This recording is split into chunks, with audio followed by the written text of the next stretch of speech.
Welcome to PCS education. আমি সুজিত দেবনাথ, তোমাদের প্রিয় সুজিত স্যার। আজকের ক্লাসে আমরা কি পড়ছি, একটা সিরিজ অফ লেকচার নিয়ে দিচ্ছি তোমাদেরকে on Indian industry and India's industrial policy. এটা এর পার্ট 2 ক্লাস। তার কারণ পার্ট 1 ক্লাসে আমরা ইন্ডিয়ান ইন্ডাস্ট্রি সম্পর্কে একটা বেসিক ক্লাস করেছি, তোমরা নিশ্চয়ই করেছো সেই ক্লাসটা। আর আজকের ক্লাসে আমি আলোচনা করব ইন্ডিয়াস ইন্ডাস্ট্রিয়াল পলিসি। এখন ইন্ডিয়াস ইন্ডাস্ট্রিয়াল পলিসি তোমরা জানো, ভারতবর্ষ স্বাধীন হওয়ার পর থেকে 47-এর পরে 48 সাল থেকে আজও কিন্তু আমরা বিভিন্ন সময় পলিসিগুলো নিয়ে যাচ্ছি।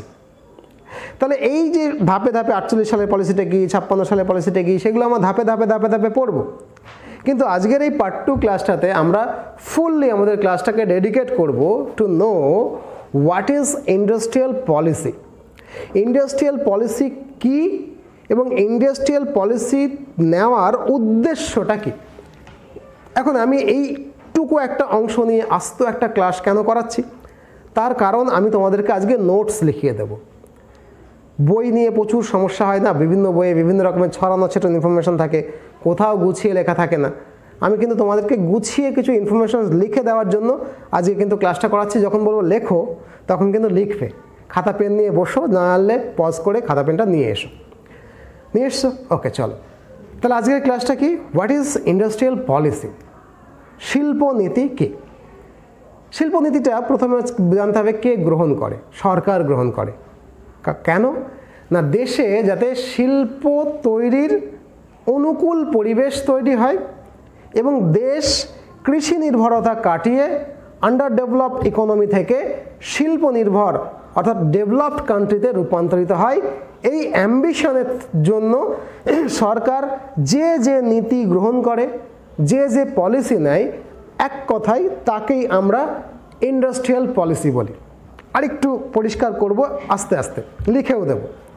তার মানে মোদ্দা কথা হলো কি, দেশের শিল্প স্থাপনের পরিমণ্ডল, আবহাওয়া, সিচুয়েশন, এনভায়রনমেন্ট ক্রিয়েট করবার জন্য সরকারের গৃহীত নীতি।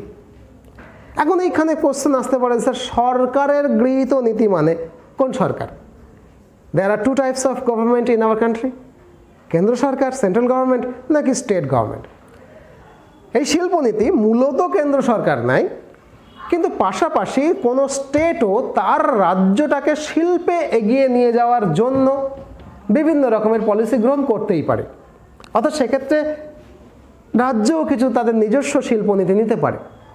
তার মানে শিল্পনীতি গ্রহণ করে কেন্দ্র সরকার এবং অবশ্যই রাজ্য সরকারও। আর রাজ্য সরকার রাজ্যে শিল্পনীতি গ্রহণ করে, তার জন্যই কিন্তু রাজ্যে রাজ্যে শিল্প স্থাপনার, রাজ্যে রাজ্যে শিল্পোন্নতির, রাজ্যে রাজ্যের অর্থনীতির মধ্যে তফাৎ লক্ষ্য করা যায়। একটা শিল্পনীতি কাকে বলে এবার তুমি একটু লিখে নাও। What is a government what is an industrial policy. What is industrial policy ডেফিনেশনসটা কি? ইন্ডাস্ট্রিয়াল পলিসি হচ্ছে government action to influence the ownership and structure of the industry and its performance. অর্থাৎ ওনারশিপ কার হবে, স্ট্রাকচার কীরকম হবে শিল্পের, এবং এই শিল্পটা কিভাবে পারফর্ম করবে, তার জন্য সরকার যে অ্যাকশন নেয়, আইন বানায়, উদ্যোগ নেয়, সেটাই হচ্ছে industrial policy. It takes the form of paying subsidies or providing finance in other ways or of the regulation। এর মধ্যে কি আছে?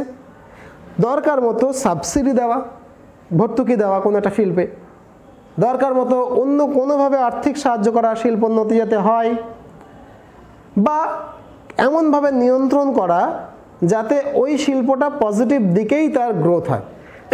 আশা করি বোঝা গেল। এই যে 4টে লাইন গেল, এই 4টে লাইন হচ্ছে ডেফিনেশনস অফ ইন্ডাস্ট্রিয়াল পলিসি। কীরকম তোমরা জানো মনে করো যে কোনো ইন্ডাস্ট্রিতে, যেমন ধরো ওয়েস্ট বেঙ্গলে যখন হলদিয়া পেট্রোকেমিক্যাল তৈরি হয়েছিল, তখন আমাদের রাজ্য সরকার, বা এখনও যদি মনে করো কোনো একটা পেট্রোকেমিক্যাল শিল্প তৈরি হয় বা কোনো একটা ইন্ডাস্ট্রি আসে, আমাদের রাজ্য সরকার বলে দিতে পারে, আচ্ছা ইন্ডাস্ট্রি আসছে, তার মানে এখানে তো প্রায় 10,000 লোকের কর্মসংস্থান হবে, তাহলে বিদ্যুতে ওকে ভর্তুকি দিয়ে দাও। তার মানে ইউ আর প্রোভাইডিং সাবসিডি। সরকার তাহলে এই সাবসিডি দিয়ে কি করছে? লস করছে। হ্যাঁ, লস করছে, কিন্তু ওই রাজ্যের বাসিন্দারা এমপ্লয়মেন্ট পাচ্ছে, তাদের লাভ হচ্ছে। সরকার একটু সাবসিডি দিচ্ছে, কিন্তু তার ফলে সেই শিল্প গ্রো করছে, সেই শিল্প গ্রো করলে দেশের মানুষের কর্মসংস্থান হচ্ছে।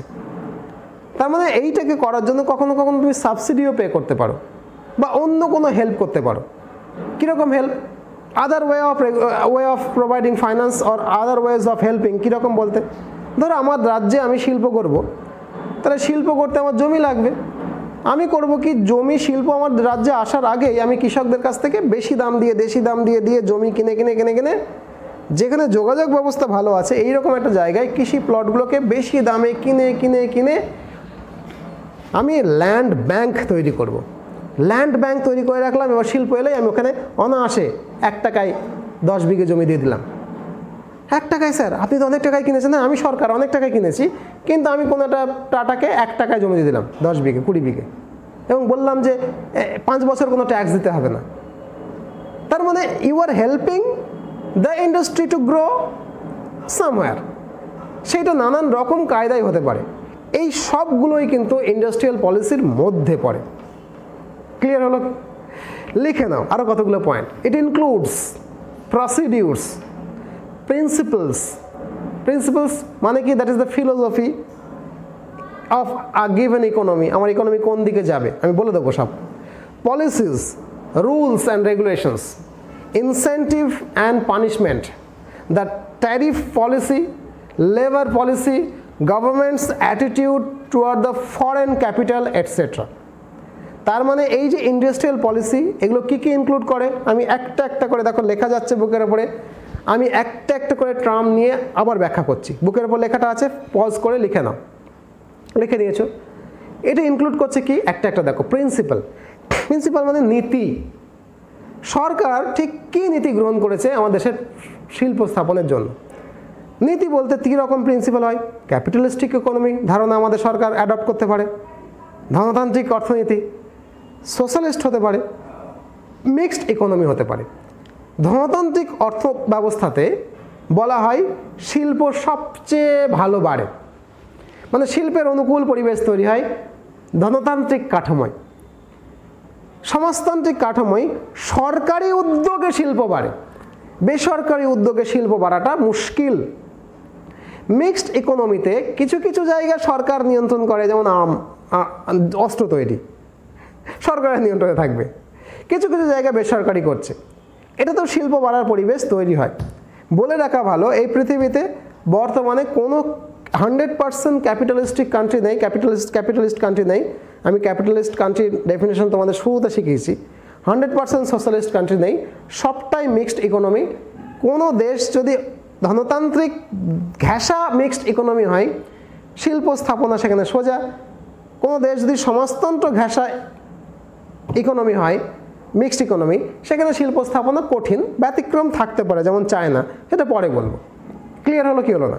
তাহলে the first thing is it includes the procedures and the principal of the country. কোন ইকোনমির কনসেপ্ট গ্রহণ করেছে?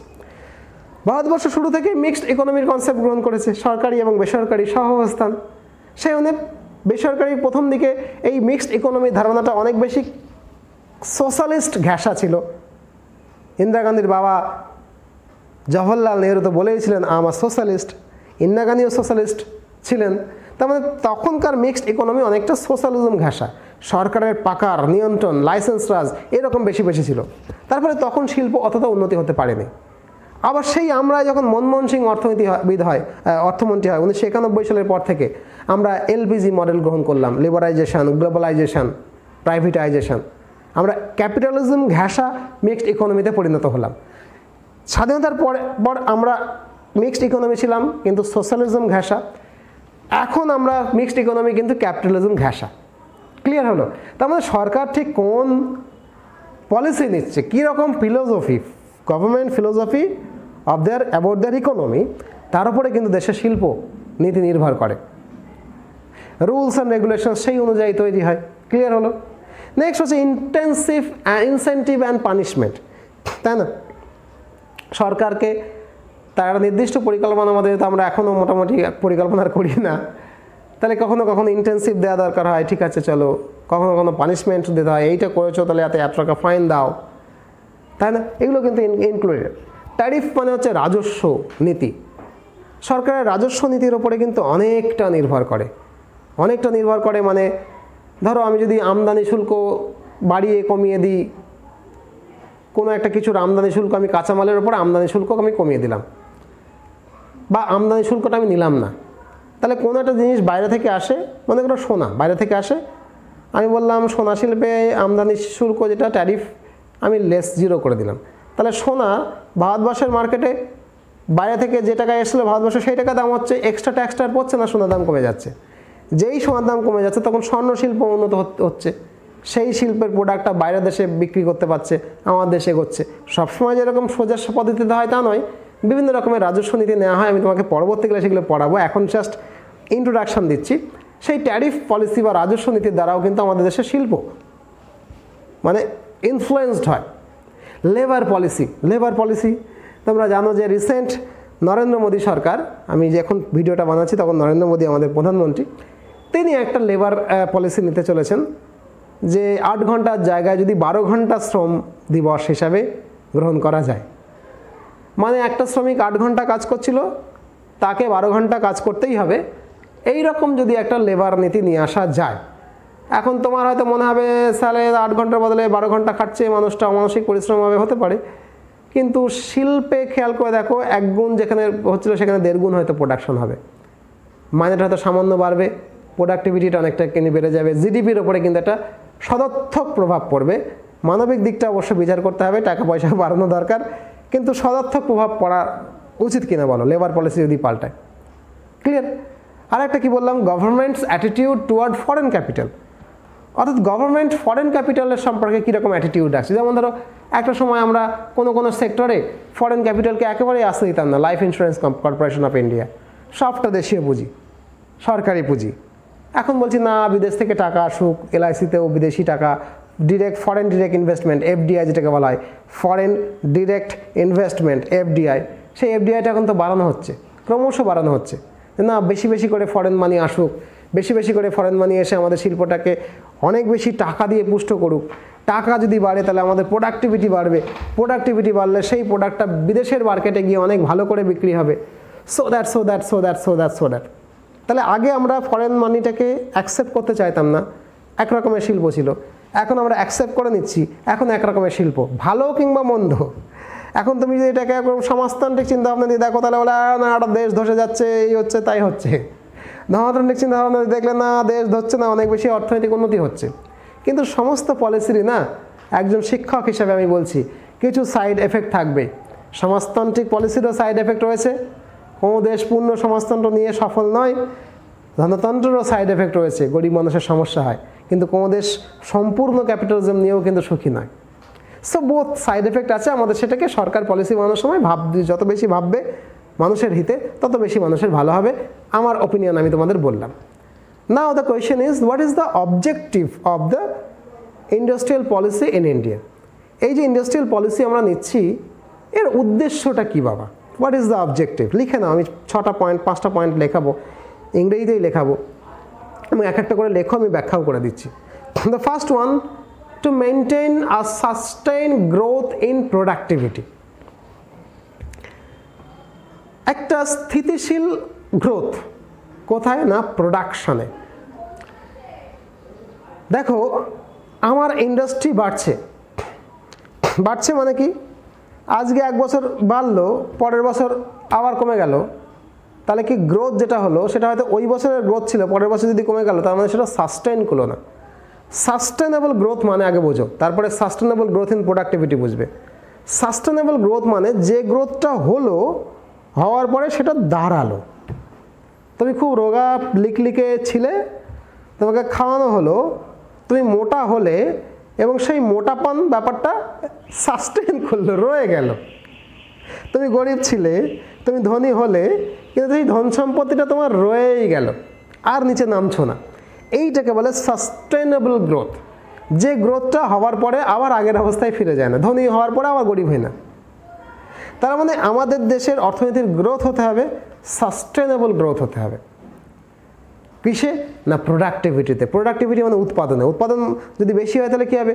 আমার অনেক মানুষ কর্মবিনিয়োগ হবে, তার শ্রম দেওয়ার ফলে সে মাইনে পাবে, অর্থনীতি চাঙ্গা হবে, দেশের জিডিপি বাড়বে, দেশের পার ক্যাপিটা ইনকাম বাড়বে, দেশের অর্থনীতির টাকার অঙ্কে অর্থনীতিটা বড় হবে।